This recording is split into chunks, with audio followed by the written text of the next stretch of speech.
मंत्री भी थे, उन्हें एक फर्जी केस में केंद्र सरकार ने गिरफ्तार कर लिया था। उनकी गिरफ्तारी का आज 1 साल पूरा होता है।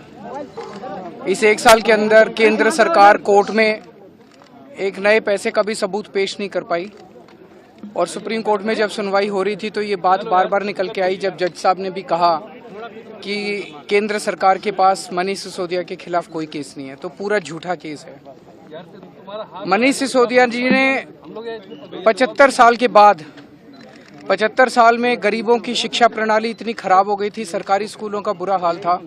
75 साल के बाद उन्होंने गरीबों को एक उम्मीद दी थी कि उनके बच्चों को भी अच्छी शिक्षा मिल सकती है, उनके बच्चों को भी अच्छा भविष्य मिल सकता है।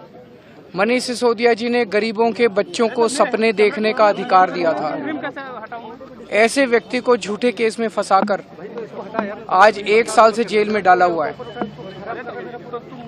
एक तरफ उन्हें जेल में डाला हुआ है और दूसरी तरफ हम देखते हैं कि इस देश को लूटने वालों को, जो इस देश को लूट रहे हैं, कई हजार करोड़ रुपए के जिनके ऊपर भ्रष्टाचार के आरोप हैं, जिन्हें खुद प्रधानमंत्री जी अपने भाषणों में बड़े बड़े भ्रष्टाचारी बोल चुके हैं, उन लोगों को अपनी पार्टी में शामिल करा के और उनको बड़े बड़े पद दिए जा रहे हैं। किसी को मुख्यमंत्री बना देते हैं, किसी को मंत्री बना देते हैं, किसी को उप मुख्यमंत्री बना देते हैं।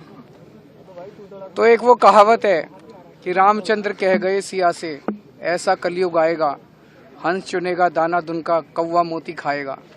आज वही हाल हमारे देश का हो गया है, जिसमें इस देश की तरक्की करने वाले लोगों को पकड़ पकड़ के जेल में डाला जा रहा है। इस देश का विकास, इस देश के गरीबों की चिंता करने वाले लोगों को, भविष्य देने वाले लोगों को पकड़ पकड़ के जेल में डाला जा रहा है और इस देश के लूटने वाले सत्ता का सुख भोग रहे हैं। आज हम दुख नहीं मना रहे मनीष जी का, वो हमारे लिए प्रेरणा है। आज अगर मनीष जी बीजेपी ज्वाइन कर लेते तो उनके ऊपर से सारे केस खत्म कर दिए जाते, लेकिन उन्होंने सच्चाई का रास्ता नहीं छोड़ा, उन्होंने सच्चाई का पथ नहीं छोड़ा।